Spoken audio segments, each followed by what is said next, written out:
안녕하세요. 다시 찾아와 주신 여러분을 환영합니다. 북한 주민 월급이 쌀 2kg도 못 사는 금액인데 이 체제가 어떻게 아직 버티고 있다고 생각하십니까? 대부분의 사람들은 북한이 핵과 군사력으로 버틴다고 생각해요. 틀렸습니다. 진짜 유지 메커니즘은 그것보다 훨씬 기괴하고 동시에 훨씬 더 취약합니다. 오늘 다루는 건 미사일 이야기가 아니에요. 평양 한복판 고층 아파트에서 주민들이 용변을 비닐봉지에 싸서 창문 밖으로 던지고 있다는 겁니다. 지금도요, 탈북 작가 김주성 씨가 직접 증언한 내용이에요. 이 한 장면이 체제의 본질을 압축합니다. 겉으로 보이는 평양과 실제 평양 사이의 거리, 이건 역사에서 이미 본 적 있는 패턴이에요. 황후가 시찰 나올 때만 마을을 꾸며놓던 그 구조. 여기서 질문 2개를 던져야 합니다. 첫째, 통제하는 쪽인 보위부와 간부들조차 뇌물로 먹고 사는 구조에서 도대체 누가 진짜 통제자입니까? 둘째, 한류 드라마를 질려서 안 볼 정도로 소비하고 미국 콘텐츠로까지 넘어간 주민들이 왜 아직 움직이지 않습니까? 이 두 질문의 답이 연결되면 그림이 완전히 달라져요. 오늘 3계층을 들어갑니다. 표면, 평양의 실제 모습, 동기, 체제 유지의 진짜 메커니즘, 그리고 결과, 이것이 대한민국 대북 정책에 주는 전략적 의미까지. 이건 단순한 북한 경제 뉴스가 아닙니다. 체제의 신경계가 이미 끊어진 상태에서 관성으로만 굴러가는 시스템 이야기예요. 그런데 조중동 보도를 보면 북한은 늘 미사일 핵 도발이에요. 그 안에서 이 600만 명이 어떻게 살고 있는지, 체제가 속부터 얼마나 사갔는지, 이걸 구조적으로 다루는 보도를 보신 적 있으세요? 거의 없습니다. 북한을 위협 프레임으로만 소비하면 안보 공포는 유지되는데 내부 붕괴 신호는 자동으로 가려져요. 그 구조를 오늘 열어보겠습니다. 첫째, 화장실과 전기와 엘리베이터가 말해주는 평양의 실체. 둘째, 장마당이 노동당을 대체한 구조와 통제자, 피통제자 사이의 공생. 셋째, 이 내부 변화가 대한민국 대북 정책에 주는 전략적 함의. 먼저 전기부터 봅니다. 평양 화력발전소의 터빈이 3기에서 4기가 있어요. 돌아가는 건 1기뿐입니다. 나머지는 노후화돼서 고장 상태예요. 그 1기에서 나오는 전기에도 우선순위가 있어요.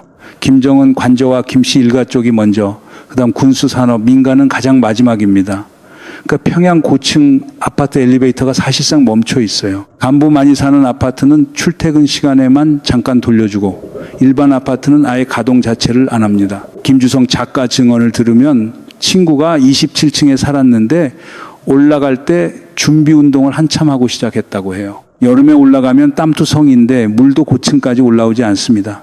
밖에서 직접 길어다 27층까지 날라야 해요. 혼자 올라가는 것도 힘든데 물까지 들고 올라가는 겁니다. 놀러 갔다가 층수 보고 그냥 돌아오는 경우도 많았다고 합니다. 김정은이 들어와서 은하거리부터 50층, 80층짜리를 야심차게 지었잖아요. 화성지구 같은 신규 단지까지 만들었어요. 입주할 때 일루미네이션 켜고 번쩍하게 촬영해서 선전하는데 유지가 안 돼요. 그 이후엔 엘리베이터도 전기도 안 됩니다.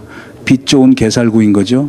김정일 때도 똑같았어요. 광복거리, 통일거리 규모를 크게 확장했는데 그때도 엘리베이터 풀 가동되는 아파트가 없었다고 합니다. 세대가 바뀌어도 구조는 반복되는 거예요.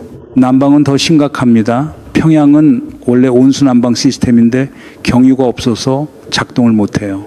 여기서 악순환이 겹칩니다. 석탄으로 화력 발전을 하려면 전기가 필요하고 전기를 만들려면 석탄이 필요한데 석탄을 캐려면 또 전기가 필요해. 검독 안주 같은 최대 탄광에 북한 석탄 매장량의 70에서 80%가 묻혀 있는데 전기가 없어서 못 캡니다. 이 고리가 수십 년째 끊어지지 않아요. 결국 과학원에서 착화탄이라는 걸 연구했습니다. 바베큐 시작할 때 처음 붙이는 작은 숯 같은 건데 주민들이 베란다에 화구를 직접 만들어서 그걸로 겨우 온수를 돌립니다. 아이러니한 게 지방은 나무라도 떼고 연탄이라도 써요. 근데 평양은 온수배관 시스템에 종속돼 있어서 나무를 뗄 구조가 아닙니다. 겨울에 평양 사람들이 지방보다 더 춥게 사는 거예요. 체제의 심장이라는 수도가 지방보다 못한 겁니다. 아니 이게 말이 됩니까? 이제 화장실 이야기입니다. 평양시에 공동 화장실이 거의 없어요. 지하철역에도 화장실이 있는 여기 손에 꼽힙니다. 승리역 같은 주요역에나 있지 나머지는 없습니다. 평양 유동인구 문제가 심각해요. 상주 인구 300만에 군부대, 대학생, 건설, 돌격대원 같은 임시 거주자가 50만에서 60만이에요. 거기에 지방에서 평양 견학 오는 사람들이 연간 수십만. 평양에 가는 게 지방 사람들한테는 꿈이거든요. 근데 이 사람들이 화장실을 찾으려면 정말 애먹어요. 지방에서는 아무 데서나 해결하는데 평양에 오면 갈 데가 없습니다. 그래서 대동강 변원에 다들 가요. 거기서 해결하니까 냄새가 상당했다는 거. 러시아식 긴 아파트들에는 몇 층마다 공동 화장실이 있긴 한데 외부인이 들어와서 쓰는 게 문제가 돼서 층별로 열쇠 책임자를 뒀어요. 화장실 갈 때마다 그 할머니한테 가서 열쇠를 빌려야 합니다. 고층 아파트 쪽은 더 심합니다. 수세식인데 물이 안 나와요. 신문지 깔고 볼일 보고 비닐봉지에 싸서 밤에 창문 밖으로 던지는 게 일상이에요. 밖에서 산책하다 맞는 사람도 있습니다. 만경대 500석짜리 냉면집이 있는데 화장실이 너무 작아요. 기다리다 못 참는 사람들이 화장실까지 가는 노상에서 해결합니다. 인분이 쌓여서 징검다리를 놓았어요. 돌을 밟고 화장실까지 가는 겁니다. 김일성 혁명 성지에서요. 5월 1일 경기장은 15만 명이 들어가는데 아리랑 공연 끝나고 밖에 나오면 주변이 전쟁터입니다. 결국 다 대동강 보통강으로 흘러가요. 정수장치를 설치했는데도 해결이 안 됩니다. 보통강 냄새가 무지하게 났다는 증언이 나오는 이유예요. 그리고 이건 과거 얘기가 아닙니다. 최근 증언에서도 비닐봉지 투척은 계속된다고 나와요. 김정은 시대에도 이 문제는 해결되지 않았습니다. 잠깐만요. 여기서 정리하고 싶은 마음은 이해합니다. 인프라 문제다. 돈이 없어서 이 모양이다. 근데 여기서 멈추면 가장 중요한 층을 놓쳐요. 인프라 붕괴는 결과지 원인이 아닙니다. 진짜 질문은 이거예요. 이 상태에서 왜 체제가 유지되느냐? 공포 때문일까요? 김주성 작가가 한 말 중에 핵심은 이겁니다. 통제하는 양반들도 배가 고프다. 보이부 요원이 주민을 단속해요. 장사하지 마라. 외부 문화 보지 마라. 근데 그 요원도 월급으로는 못 살아요. 시장에서 장사하는 주민한테 뇌물을 받기 시작합니다. 상부상조가 형성되고 공생관계가 만들어져요. 돈 있으면 통제에서 빠져나가고 없으면 계속 두들겨 맞습니다. 이건 북한만의 독특한 구조예요. 일반적인 독재 체제는 통제 기구가 강할수록 부패가 줄어듭니다. 근데 북한은 반대예요. 통제 기구 자체가 경제적으로 파탄나면서 통제를 수단으로 뇌물을 뜯는 구조가 된 거예요. 감시하는 사람이 감시를 이유로 먹고 사는 시스템. 그러니까 감시를 없앨 수도 없고 감시가 실제로 작동하지도 않아요. 여기서 한 단계 더 들어가면은 보위부가 해외 송금브로커 조직에 직접 개입하고 있어요. 탈북민 가족이 북한에 돈을 보내면 수수료가 50%를 넘습니다. 절반 이상이 중간에서 사라지는데 그 구조에 국가보안기관이 끼어 있는 거예요. 이건 국가기관입니까? 조직범죄입니까? 탈북민 친구들이 북한에 있는 친척한테 연락을 받는데 그 내용이 처절해요. 이번 한 번만 도와달라. 이번에 안 도와주면 다음에는 연락 안 될 거다. 이런 이야기까지 나옵니다. 보내달라는 돈의 양도 늘었고 수수료도 올랐어요. 감시가 심해진 것도 있지만 브로커들과 보위부가 맛을 들인 거예요. 자기들 아니면 생명줄이 없으니까 수수료를 올려도 보낼 수밖에 없는 구조입니다. 북쪽에서도 3호 창고라고 해서 전쟁 예비 물자를 쌓아둔 창고가 있는데 유사시를 위해 식량과 물자를 비축해 놓은 겁니다.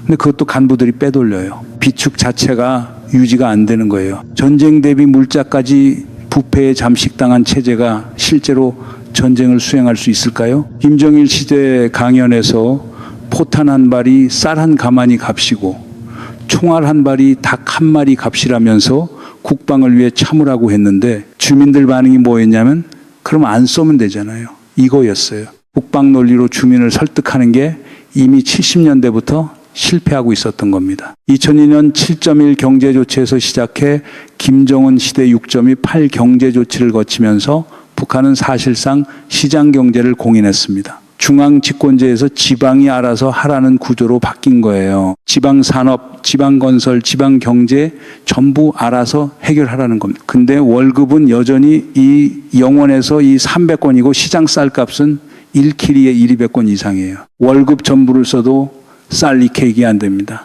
내 식구 이틀치도 안 돼요. 당시 환율이 100달러에 20만 원 북한 돈이었는데 월급이 300원이면 100달러가 10년치 월급입니다. 이 숫자가 말이 됩니까? 시장에서 장사를 하지 않으면 그냥 굶는 거예요. 주민들 스스로가 말합니다. 우리는 노동당 통치보다 장마당 통치를 받는 곳이다. 노동당 입당이 예전에는 인생의 목표였어요. 김주성 작가는 9년 걸려서 당에 들어갔는데 아스팔트 도로 포장하고 가로등 끄고 온갖 노동 현장을 자진해서 돌면서 겨우 입당했습니다. 당원이 130만 정도인데 전체 인구가 600만이에요. 입당하면 실신할 정도로 울었다고 해요. 자식이 학교에서 아빠 왜 노동당원이 아니냐고 놀림받으니까 그게 그렇게 절실했던 거예요. 근데 요즘 젊은 세대는 달라요. 당보다 장마당이 먹여 살리는 세상인 걸 다 압니다. 체제의 상징 자체가 무력화되고 있는 겁니다. 여러분 한번 보세요. 간부 자식과 일반 노동자 자식이 같이 모여서 한국 드라마를 봤어요. 적발됐습니다. 간부 자식은 아무 처벌 없이 풀려나요. 노동자 자식만 끌려가서 맞습니다. 같은 법, 같은 행위인데 결과가 다릅니다. 백성을 단속한다는 관아가 뇌물로 돌아가는 구조, 역사 어디선가 본 풍경 아닙니까? 이게 체제 유지의 진짜 메커니즘이에요. 공포가 아니라 불평등의 고착화입니다. 약자는 적수공권이고 가진 자는 돈으로 해결하니까 조직화된 저항 자체가 구조적으로 불가능한 겁니다.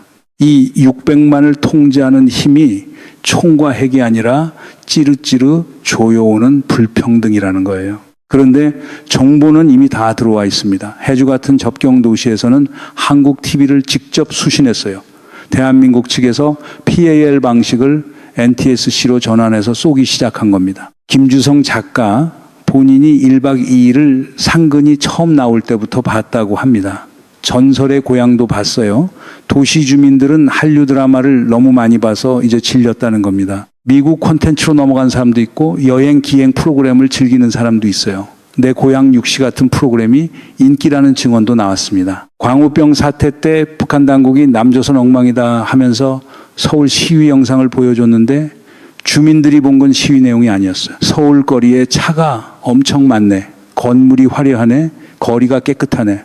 어릴 때부터 서울은 시궁창 속 도시, 거지들이 우글거린다고 교육받았는데 실제 영상이 너무 다르니까 선전 의도가 정반대로 작동한 겁니다. 최근에 탈북한 분도 똑같이 말했다고 해요. 남조선 가면 가난해서 피 뽑아 팔고 거지가 우글거린다고 아직도 가르치고 있대요.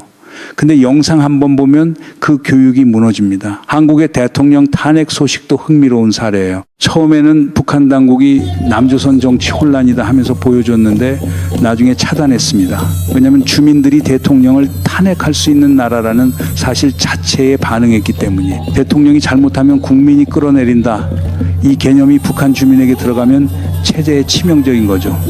그래서 이란 사태도 절대 안 알려요. 지도자가 제거되는 장면을 주민이 보면 안 되니까요. 김정일 시대에 루마니아 차우셰스쿠 처형 영상을 간부들한테 교육용으로 돌렸어요.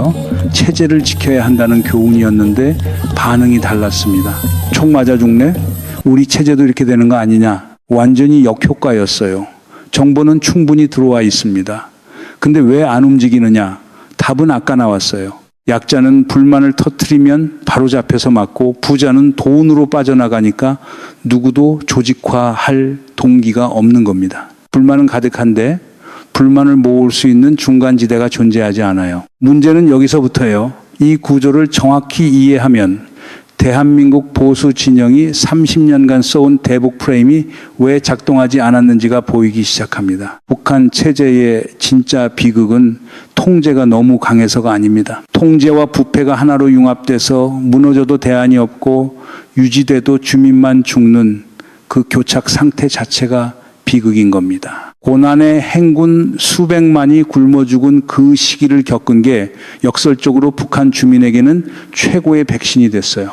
당국이 장사하지 말라고 했을 때 무시하고 일찍 시장에 뛰어든 사람들이 살아남았습니다. 배급에만 매달렸다가 큰 변을 당한 사람들은 전쟁이나 일어나지라고 독을 품었고요. 거기서 중산층 비슷한 계층이 형성됐는데 결정적인 문제가 있어요. 현금을 은행에 못 맡깁니다. 맡기면 국가가 가져가고 집에 두면 소문나는 순간 보위부가 들이닥치니까요. 결국 중국 쪽으로 빼돌립니다. 북한 안에서 만들어진 부가 북한 경제 안에서 순환하지 못하는 구조예요. 돈 있는 사람들은 평양에서 빠져나가기 시작했습니다. 가장 인기 있는 도시가 신의주였어요. 중국에서 물건이 풍부하게 넘어오니까요. 북한의 상해라 불렸습니다. 수도보다 국경 도시가 더 매력적인 나라, 이게 정상입니까? 평양이 체제의 상징이자 쇼윈도인데 돈 있는 사람들이 평양을 떠나고 싶어 한다는 건 쇼윈도 자체의 매력이 바닥났다는 뜻이에요. 실제로 밀무역이 활발했던 국경 지역은 접경 도시답게 물건이 풍부하고 정보도 빨랐어요. 거꾸로 강원도 같은 내륙 고립 지역은 정말 처참합니다. 자식을 강원도 군부대에 보내면 부모들이 영정사진을 준비한다는 말이 나올 정도예요. 같은 나라 안에서 이런 격차가 벌어지고 있는 겁니다. 겉으로는 수도가 있고 당 조직이 돌아가지만 실제 경제 권력은 이미 다른 곳으로 넘어갔어요. 형식은 남아있되 실질은 비어있는 체제예요. 이 구조, 보수 언론이 절대 안 보여줍니다. 이걸 보여주는 순간 북한 때문에 안보가 위험하다는 공포 프레임이 작동을 안 하거든요. 이제 전략적 함의를 짓겠습니다. 보수 진영은 30년 동안 북한 곧 망한다고 했어요. 힘의 외교, 대북강경, 붕괴론. 근데 그 30년 동안 내부에서 실제로 일어나고 있는 변화, 장마당 확산과 정보 침투 완성과 주민 의식 변화, 이걸 정책 자산으로 활용한 적이 있습니까? 윤석열 정부 시절 대북 강경 기조의 실질적 성과가 뭐였어요? 주민 접촉 경로는 오히려 축소됐고 인도적 교류는 얼어붙었습니다. 붕괴론을 입에 달고 살면서 정작 붕괴 시 대비는 하지 않는 모순. 30년 동안 곧 망한다면서 준비는 하나도 안 한 거예요. 이건 분석이 아니라 헛발질이었던 겁니다. 북한 내부에서 이미 시장 경제가 작동하고 있어요. 인도적 교류와 경제 접촉이 이 변화를 가속할 수 있습니다. 한류를 질릴 때까지 봤다는 게 정보 침투 완성의 증거예요. 문화와 방송 교류 경로를 차단이 아니라 확대하는 게 전략적이에요. 송금 수수료가 50%를 넘고 보위부가 브로커에 개입하고 있으면 공식 채널 구축이 비공식 착취 구조를 약화시키는 가장 현실적인 길입니다. 할북민 증언이 대북 정책의 현실 기반이 돼야 해요. 이 사람들의 목소리를 정책 자산으로 쓰지 않으면 우리는 계속 허상 위에서 정책을 만들게 됩니다. 지방에서도 변화가 진행되고 있어요. 김정은이 2차례 경제 조치를 통해서 지방에 자율성을 줬는데 인구 30만 이상 되는 도시들은 나름대로 건설도 하고 경제도 돌리고 있습니다. 오히려 지방이 평양보다 낫다는 인식까지 생겼어요. 이건 중앙 집권적 체제의 구심력이 약해지고 있다는 신호예요. 이 변화를 읽고 접근하는 정책과 미사일만 보고 제재만 외치는 정책 중 어느 쪽이 실질적인 변화를 만들 수 있는지는 분명합니다. 처음으로 돌아갑니다. 월급으로 쌀 2kg도 못 사는데 어떻게 체제가 유지되느냐. 이제 답이 보이시죠? 공포도 아니고 핵도 아닌 부패와 불평등이 융합된 교착 구조입니다. 통제하는 양반들도 배가 고프다. 이 한마디가 체제의 본질이에요. 강원도 어머니들은 자식을 군대 보낼 때 영정 사진을 준비한다고 합니다. 전쟁이나 일어나지, 이 말이 90년대부터 지금까지 반복되고 있어요. 이 600만 명의 일상입니다. 김정은이 50층, 80층 아파트를 지었는데요.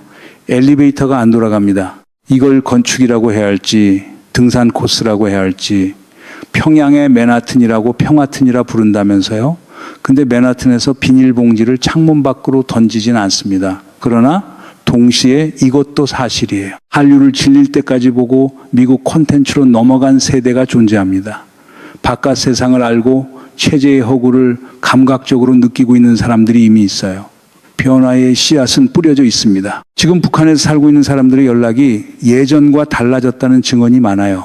이번 한 번만 도와달라, 안 도와주면 다음에 연락 안 될 거다. 이 절박함이 체제의 현재 상태를 말해줍니다. 동시에 그 절박함 속에서도 장마당으로 살아남은 사람들이 있고 한류로 바깥 세상의 존재를 확인한 세대가 있어요. 이 두 가지가 공존하는 상태, 그게 지금 북한의 가장 정확한 현주소입니다. 진짜 질문은 이겁니다. 이 체제가 무너질 때 무너지는 방식이 문제예요.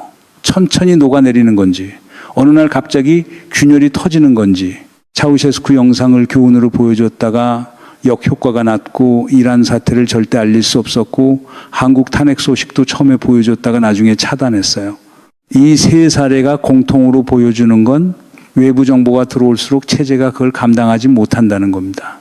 그리고 지금 정보는 이미 충분히 들어와 있어요. 한류를 질려서 안 볼 정도까지 왔다는 건 정보 차단이라는 방어선이 이미 무너졌다는 뜻입니다. 그 순간이 왔을 때 대한민국이 준비가 돼 있는지 30년 동안 붕괴론을 말하면서 정작 붕괴에 대비한 구체적 계획이 있는지 이게 우리가 물어야 할 진짜 질문이에요. 이 분석이 필요하다고 느끼신 분은 구독과 좋아요 부탁드립니다. 다음 영상에서는 이 내부 변화가 어떤 시나리오로 이어질 수 있는지, 대한민국이 지금 뭘 준비해야 하는지 구체적으로 들어가겠습니다. 이 600만 명이 장마당으로 먹고 살고 한류로 바깥 세상을 알고 통제자마저 뇌물로 공생하는 이 체제가 정확히 어느 지점에서 더 이상 관성으로 굴러가지 못하게 되는지 그 임계점을 우리는 아직 모릅니다.